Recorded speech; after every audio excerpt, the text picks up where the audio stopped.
আসসালামু আলাইকুম।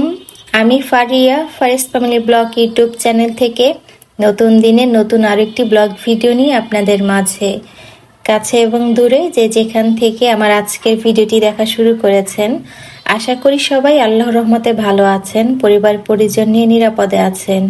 আলহামদুলিল্লাহ, আমিও আমার পরিবার পরিজন নিয়ে ছানাপোনাদেরকে নিয়ে ভালো আছি। শীতের সবজি দিয়ে ভাজি খেতে ভীষণ ভালো লাগে, আর যদি হয় সেটা রুটির সাথে তাহলে তো কথাই নেই। তো রাতে কিছু সবজি কেটে রেখেছিলাম, সকালে উঠে এখন ভাজি করব আর রুটি সেঁকে নিব, যেহেতু আমি রুটি আগে থেকে ফ্রোজেন করে রাখি। একদিন কষ্ট করে রুটি বানিয়ে নিলে 2 থেকে 3 দিন, এমনকি 4 দিনও রুটি খাওয়া যায়। স্বাদ কিন্তু একদমই অটুট থাকে। এমনকি পরের দিন যখন আমরা রুটি সেঁকে নেব, রুটি কিন্তু সুন্দর ফুলকো হবে। একদিন কষ্ট করে যদি 3 থেকে 4 দিন রুটি বানানোর ঝামেলা থেকে নিশ্চিন্তে থাকা যায়, তাহলে কিন্তু মন্দ হয় না। তো আমি এখানে সবার জন্য রুটি সেঁকে নিয়েছি। মাশাল্লাহ, রুটি কিন্তু দেখতে বেশ ফুলকো হয়েছে।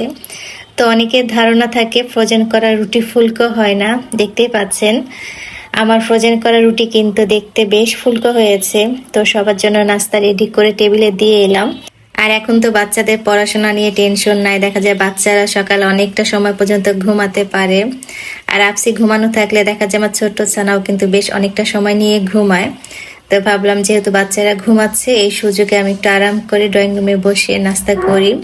তা আমার জন্য একটা রুটি আর একটা পরোটা নিয়েছিলাম, আর এই যে বেশি করে সবজি নিয়েছি, ফুলকপি আলু গাজর দিয়ে একটা ভাজি করেছি, আর সাথে মশলা চা করেছি।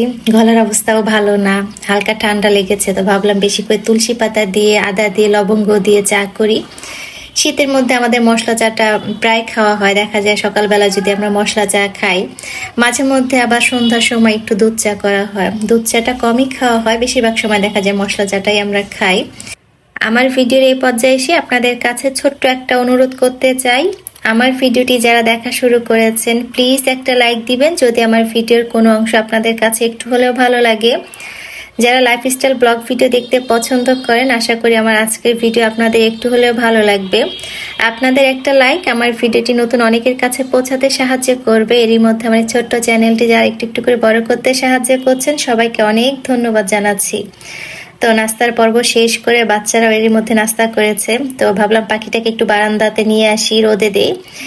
তো পাখিটা কিন্তু আমাদের অনেক বেশি আদরের, আমার ছোট বাচ্চাটা অনেক বেশি পছন্দ করে। সে আগে একটু ভয় পেত, কিন্তু এখন কিন্তু আমার ছোট্ট ছানাও পাখিটাকে মাথায় নিয়ে ঘুরে বেড়ায়। তো ভাবলাম পাখির খাবারটাও রিফিল করে নেই। তো পাখিদের খাবার এত বেশি লাগে, আর ওরা কিন্তু অনেক খাবার নষ্টও করে। তো কিছু কিছু খাবার যেগুলো নষ্ট করে ফেলে সেগুলো আমি ফেলে দেই না, দেখা যায় একটা বাটিতে করে গাছের গোড়াতে রেখে দেই। বাইরে থেকে টুনটুনি চড়ুই পাখি এসে আবার সেই খাবারগুলো খায়। মাঝে মধ্যে আমি আবার বারান্দাতে একটা বাটিতে করে একটু পানি দিয়ে রাখি, কয়েকটা চাল দিয়ে রাখি, একটু ভাত দিয়ে রাখি, যে ওরা খাবে। তা আমার কাছে আমার এই ছোট্ট বারান্দাটা অনেক বেশি শান্তির একটা জায়গা। আমরা যারা গাছপালা পছন্দ করে, দেখবেন যেখানে গাছপালা আছে সেই জায়গাটা আমাদের অনেক বেশি ভালো লাগে। যেমন আমার কাছে সমুদ্রের চাইতে পাহাড় অনেক বেশি ভালো লাগে, কেন জানি পাহাড় আমাকে অনেক বেশি টানে। তো এই যে পাখির খাবারটা রিফিল করে নিলাম। তো এরপরে আপনাদের সাথে শেয়ার করব আমার বাসার অতিরিক্ত কাঁথা কম্বল আমি কোথায় রাখি। তো বেশ কিছুদিন আগে আপনাদের সাথে ঘর বাড়ি পরিপাটি করে পরিষ্কার পরিচ্ছন্ন করে গুছিয়ে রাখার একটা ব্লগ ভিডিও শেয়ার করেছিলাম, টিপস ভিডিও আর কি। তো সেখানে কিন্তু একটা আপু কমেন্ট করেছিলেন, 10 লাইফ আইডি থেকে আপু কমেন্ট করেছিলেন, আসসালামু আলাইকুম আপু, তোমার ভিডিও অনেক ভালো লাগলো আপু, তুমি তোমার বাসার কাঁথা কম্বল এগুলো কোথায় গুছিয়ে রাখো, একদিন দেখিও। তো ভাবলাম আজকের ভিডিওর মাধ্যমে আপুকে বা অন্য আপুরা যারা জানতে চেয়েছিলেন যে আমি আমার বাসার অতিরিক্ত কাঁথা কম্বল যেহেতু বিছানাতে রাখি না, শীতের দিনেও কোথায় গুছিয়ে রাখি আপনাদের সাথে শেয়ার করি। তো রাতে যে কাঁথা কম্বল বা যে কমফোর্ট মশারি ব্যবহার করা হয়, সেগুলো কিন্তু আমি আমার বেডরুমের সাথে যে আলমারি আছে, আলমারির নিচের দিকে অনেকটা ফাঁকা জায়গা আছে, তো এখানে আমি রাতের ব্যবহৃত কম্বল কমফোর্ট মশারি রেখে দেই। এছাড়া কিন্তু অন্য পাশে আমার সেলাই মেশিনটাও আছে। বিয়ের আগে অনেক ধৈর্য নিয়ে লাল কালো কাপড় দিয়ে অনেক সুন্দর ডিজাইন করে একটা মশারির কভার বানিয়েছিলাম। তো আমাদের বেডরুমের মশারিটা সেই কভারের মধ্যেই রাখি, যেহেতু অনেক কষ্ট করে বানিয়েছিলাম। চলুন এবার আপনাদের সাথে শেয়ার করি আমাদের বাসার যে অতিরিক্ত কাঁথা কম্বল লেপ থাকে বা বালিশ থাকে মশারি থাকে, সেগুলো আমরা কোথায় রাখি। এটা আমাদের অন্য একটা বেডরুম। তো এই বেডরুমের সাথে একটা অ্যাটাচড, মানে দেয়ালের সাথে অ্যাটাচড একটা আলমারি আছে। তো এই আলমারির মধ্যে কিন্তু অনেক কিছু রাখা যায়।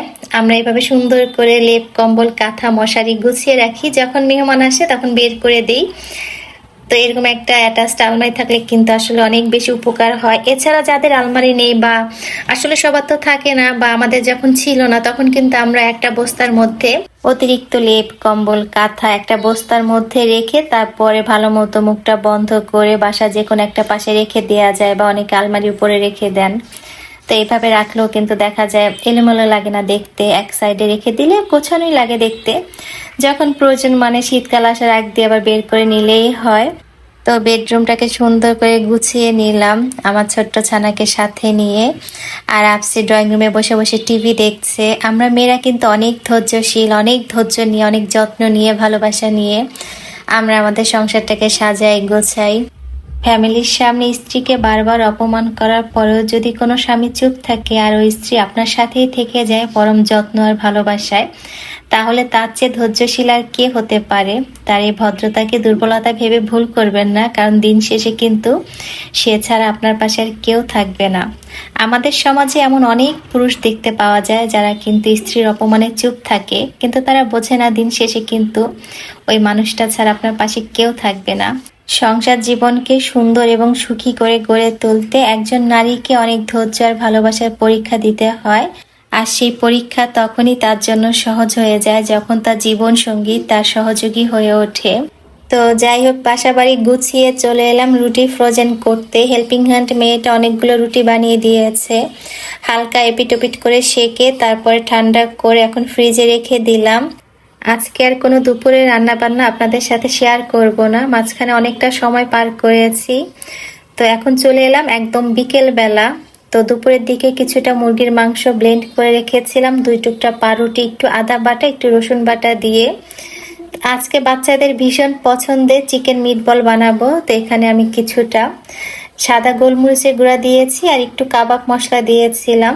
তো কাঁচামরিচও দিয়েছিলাম, আমার বাচ্চারা ঝাল খেতে পছন্দ করে না, যেহেতু ছোট বাচ্চারা খাবে, তো এখানে আমি আবার একটা কাঁচামরিচ দিয়েছিলাম। তো চাইলে এখানে আপনারা কিন্তু শুকনো মরিচও দিতে পারেন, দেখতে ভালো লাগে আর কি। তা আমার বাচ্চারা কিন্তু চিকেন মিটবল খেতে অনেক বেশি পছন্দ করে। আমি খুব কমই বাচ্চাদেরকে বাইরের খাবার খাওয়াই, তো সবসময় চেষ্টা করি একটু কষ্ট হলেও বাচ্চাদেরকে নিজের হাতে তৈরি করা খাবার খাওয়াতে। বাচ্চারা ভীষণ পছন্দ করে। আজকে চিকেন মিটবলের জন্য আমি 2টা ব্রয়লার মুরগির বুকের মাংস নিয়েছিলাম। তো এখানে 10 থেকে 15 মিনিট মিটবলগুলো হাই হিটে সিদ্ধ করে নিব। তারপরে কিন্তু এয়ারটাইট বক্সে করে ঠান্ডা করে ফ্রোজেন করে রাখা যায়। আমি বাচ্চাদের জন্য সবসময় এভাবে ফ্রোজেন করি, তো বাচ্চারা যখন খেতে চাইবে তখন কিন্তু তেলে ভেজে দিলেই হয়। আমার বাচ্চারা যখন মিটবল খায় বাইরে থেকে কেনা, তখন কিন্তু যে কাঠিগুলো থাকে সেগুলো ফেলে দেই না, ধুয়ে রেখে দেই। তো আমি যখন আবার বাসায় বানাই তখন কিন্তু কাঠিতে গেঁথে দেই। বাচ্চারা তো খুব পছন্দ করে আর দেখতেও কিন্তু ভীষণ ভালো লাগে। তো একসাথে মাশাআল্লাহ আমি অনেকগুলা মিটবল বানিয়েছিলাম, তারপরে ফ্রোজেন করেছি। তো আজকে বাচ্চাদের আবার কিছুটা মিটবল ভেজে দিব আর কিছুটা আমি ফ্রোজেন করব। তো এইভাবে কিন্তু হাই হিটে আমি 10 থেকে 15 মিনিট সিদ্ধ করে নিয়েছিলাম। এর বেশি সিদ্ধ করার দরকার নেই, তাহলে আবার শক্ত হয়ে যাবে। আপনারাও চাইলে আপনাদের বাসার সোনামণিদের জন্য এইভাবে চিকেন মিটবল বানিয়ে ফ্রোজেন করে রাখতে পারেন, কারণ বাইরের চেয়ে কিন্তু বাসার তৈরি খাবার অনেক বেশি স্বাস্থ্যসম্মত। তো আমরা যারা মায়েরা আছি, বাচ্চাদের খাওয়া দাওয়া নিয়ে কিন্তু আমাদের অনেক বেশি টেনশন থাকে। বাইরের খাবার যত কম খাওয়ানো যায় ততই কিন্তু ভালো। চিকেন মিটবলের পুরো রেসিপি আমার একটা ভিডিওতে দেয়া আছে, যেখানে আমি বাচ্চাদের জন্য রবি থেকে বৃহস্পতিবারের একটা ভিডিও শেয়ার করেছিলাম। যদি কারো চিকেন মিটবলের রেসিপি প্রয়োজন হয়, চাইলে কিন্তু আমার সেই ভিডিওটা দেখে নিতে পারেন।